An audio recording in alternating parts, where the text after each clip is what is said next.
ये वेद व्यास जी की प्राचीन मूर्ति है, पुरानी मूर्ति। ये बड़ी वाली है 96 की नई मूर्ति। ये भगवान विष्णु, ये व्यास जी के पुत्र सुखदेव जी और लास्ट वल्लभाचार्य जी। तो वेद व्यास जी ने इसी पावन गुफा में बैठ करके हमारे जितने भी ग्रंथ, वेद, पुराण, शास्त्र हैं, सब की रचना यहीं पे की। लेकिन महाभारत लिखने के लिए गणेश जी की स्तुति इसलिए करनी पड़ी वेद व्यास जी को, द्वापर का अंतिम समय आ गया था और कलयुग आने वाला था। तो गणेश जी ने शर्त रखी कि लिखते वक्त मेरी लेखनी क्षण भर भी रुकनी नहीं चाहिए, रुक गई तो आगे नहीं चलेगी, क्योंकि गणेश जी दोनों हाथों से लिखा करते थे। तो यहाँ से वेद व्यास जी महाभारत बोलते गए और नीचे गणेश गुफा में गणेश जी लिखते गए। महाभारत के बाद भी वेद व्यास जी को आत्मसंतुष्टि नहीं हुई और इस स्थान को छोड़ करके चल पड़ते हैं सरस्वती नदी के किनारे और वहां पे जा करके बैठ जाते हैं।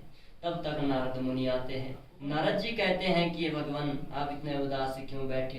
तो नारद वेद व्यास जी कहते हैं कि मैंने इतने ग्रंथों का लेखन कर दिया, वेद पुराणों की रचना कर दी, तब भी ये चित्त शांत नहीं हो रहा। नारद जी कहते हैं कि जब तक तुम भागवत रूपी रस का पान अपने भक्त जनों में नहीं बांटोगे तब तक तुम्हें संतुष्टि नहीं मिलेगी।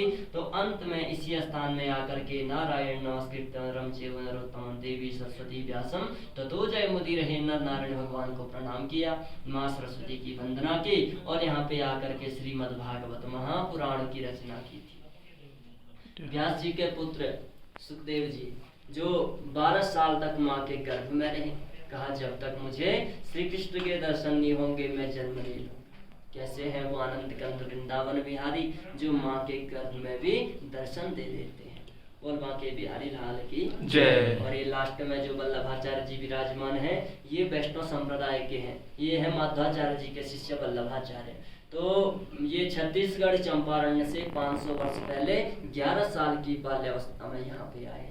तो 500 वर्ष पहले कोई एम्बेसडर नहीं थी, कोई समूह टाटा नहीं थी, कोई पुल नहीं थे, कोई एरो का चिन्ह नहीं था। तो कैसे आए होंगे? कहाँ रह गया छत्तीसगढ़, कहाँ रह गया माणा, वो भी 11 साल की अवस्था में। आज जब हर वक्त के पास अपना साधन है, फिर भी जब भक्त गाड़ी छोड़ करके पैदल मार्गों पे चलते हैं तो उनकी हालत कैसी होती उन्हीं को पता होगा। तो ये एक ही सूत्र को लेकर आए कि वेद व्यास जी का पुण्य धाम कहाँ पे होगा? जहाँ पे ब्रह्म नद्याम सरस्वत्याम आश्रम पश्चिमी तटे सम्या प्रास्ति प्रोक्त ऋषीणाम शत्रुवर्धनम तस्मिन् स्व आश्रमे व्यासो बद्री संड मंडिते। ब्रह्म कहते हैं ज्ञान को देने वाली, जहाँ पे माँ सरस्वती बह रही हो। और कहाँ पे? आश्रम के पश्चिमी भाग में सम्य प्रास नामक क्षेत्र जहाँ पे हो, बद्री संड मंडिते बेर की झाड़ियाँ जहाँ पे हो, सोच लीजिए उसी स्थान पे वेद व्यास जी का पुण्य धाम होगा। तो इस धाम पे ये बेर की झाड़ियाँ क्यों हुई? जहाँ पे सरस्वती और अलकनंदा नदी का संगम हो रहा है, उस संगम को कहते हैं केशव प्रयाग। तो नारायण जी उसी स्थान पे तपस्या करते थे। तपस्या करते करते बर्फ आंधी तूफान होने लगा। क्षीर सागर से माँ लक्ष्मी देखती है, उनको बड़ा दुख महसूस होता। तो माँ लक्ष्मी कहती है कि मैं अपने पति की सेवा किस रूप में करूं। तो माँ लक्ष्मी ने वहां पे जा करके एक विशाल बेरी का वृक्ष बन करके और नारायण जी के ऊपर से छाया कर दी। कई वर्षों बाद नारायण जी का ध्यान टूटा, लक्ष्मी को सेवा में पाया। कहा कि देवी मुझसे ज्यादा कष्ट तो तुमने किया, लिहाजा मुझसे आगे तुम्हारा नाम आए। जैसे कहते हैं ना राधे श्याम सीताराम, इसी तरह लक्ष्मी नारायण भगवान की जय। बेर को ही बद्री कहते हैं, इसीलिए बद्रीनाथ को बद्री नारायण के नाम से जाना जाता है। और बद्री नारायण भगवान की जय। जब वल्लभाचार्य यहाँ पे आए साक्षात वेद व्यास जी के दर्शन हुए, क्योंकि अस्वस्थामा बलि व्यासो हनुमानश्च विभीषण कृपा परशुरामश्च सप्ते दैत्र जीविनो वेद व्यास आज भी अजर अमर है। ये विशाल शिला जो दिख रही है ये व्यास पोथी है, व्यास पुस्तक, जिसको बाहर से देखोगे तो अलग अलग पन्ने स्पष्ट दिखाई देते हैं। तो यही विशाल शिला द्वापर में भोजपत्र हुआ करती थी। जो ही कलयुग आया पूरा पत्थर में अवतरित हो गया। तो बद्री विशाल में जो आपने भगवान विष्णु जी की मूर्ति देखी होगी, तो ये मूर्ति किसी कलाकार ने नहीं बनाई, ये स्वयं भू विष्णु है। जब द्वापर का अंतिम समय था, कलयुग आने वाला था, तो भगवान विष्णु शालिग्राम पत्थर की मूर्ति में विराजमान हो गए थे और कहा कि जो भक्त श्रद्धा भक्ति से मेरे इस विग्रह के दर्शन करेंगे उनको मेरे साक्षात दर्शनों का फल प्राप्त होगा। तो एक समय ऐसा आ गया कि मूर्ति पूजना बंद हो गया था, तो बद्री विशाल के पुजारियों ने मूर्ति को नीचे नारद कुंड में डाल दी थी। और जब पुनः मंदिरों में मूर्तियों की स्थापना होने लगी और बद्री विशाल में मूर्ति न होने के कारण तीनों लोक में हाहाकार मचा, धरती के सारे देवी देवता भगवान विष्णु भगवान शिव के शरणागति हुए थे। तो भगवान शिव कहते हैं कि तुम चिंता मत करो, मैं स्वयं आदिगुरु शंकराचार्य के रूप में जन्म लूंगा और मूर्ति को ढूंढूंगा। तो आदिगुरु शंकराचार्य जी को स्वप्न हुआ, वो देखते हैं मूर्ति नारद कुंड में पड़ी हुई है। तो आदिगुरु शंकराचार्य छोटी सी अवस्था में बद्रिकाश्रम आए और मूर्ति को नारद कुंड से उठा करके पुनः बद्रिकाश्रम में स्थापित की।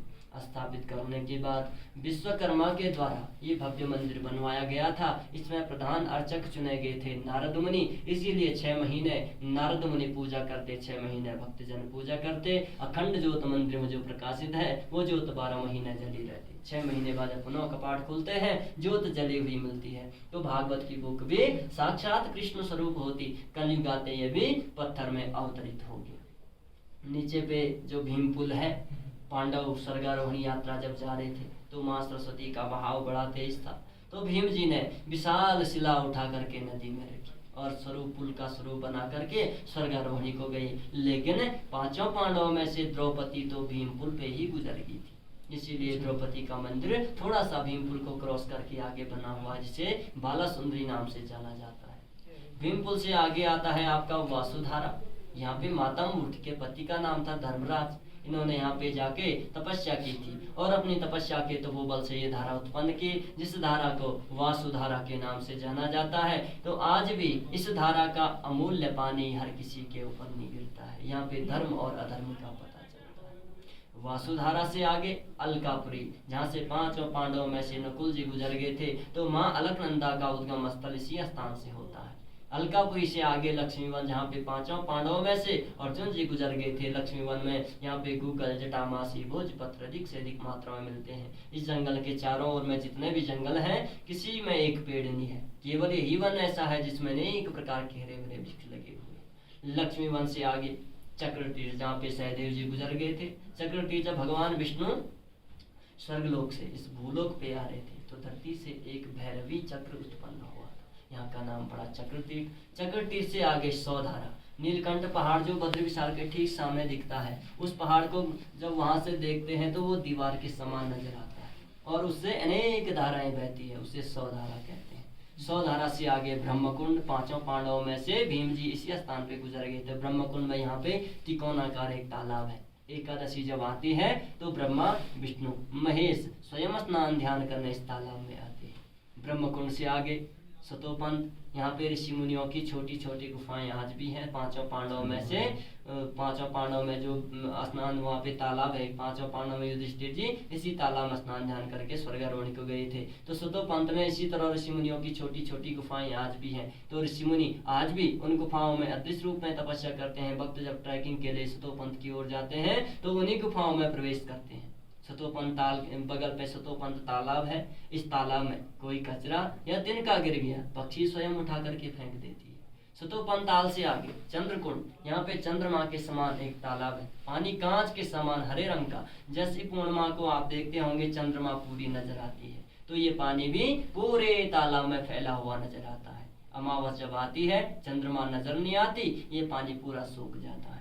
चंद्रकुंड से आगे स्वर्गारोहणी, यहाँ पे बर्फ से बनी सीढ़ियां हैं। सतोपंथ से आज भी स्वर्ग की 3 सीढ़ियां नजर आती हैं। चारों ओर ग्लेशियर हैं, ग्लेशियर टूटते हैं, आवाजें अनेकों प्रकार की आती, ऑक्सीजन की कमी होती। जो भक्त यहाँ गए, थोड़ा सा भी पांव फिसल गया तो सीधे वहीं से रामनगर। जो चंद्रकुंड जहाँ पे बताया चंद्रकुंड, तो 5 पांडव में युधिष्ठिर जब इसी तालाब में स्नान ध्यान कर रहे थे, जब तक वो स्नान ध्यान करके कुंड से ऊपर आए तो तब तक ऊपर से एक विमान आता है, जिसे पुष्पक विमान कहते हैं। तो उसी विमान में युधिष्ठिर ही स्वर्गारोहणी को गए थे। बोल बद्री विशाल भगवान की जय। आप लोगों की यात्रा मंगलमय हो, मनोकामना परिपूर्ण हो, इसी प्रकार की आप लोगों में भक्ति बनी रहे। सतयुग में भगवान का नाम लेते थे, भगवान दौड़े आते थे। त्रेता युग में यज्ञ की पूर्ण आहुति से दौड़े आते थे। द्वापर युग में वर्षों घोर तपस्या से भगवान की प्राप्ति होती। तो आज भी वो तपस्थली यही स्थान है जहाँ पे आज भी 33 करोड़ देवी देवता तपस्या करते हैं, जहाँ पे एक दिन की तपस्या से 10,000 वर्ष की तपस्या का फल प्राप्त होता। बोल बद्री विशाल भगवान की जय। हरि।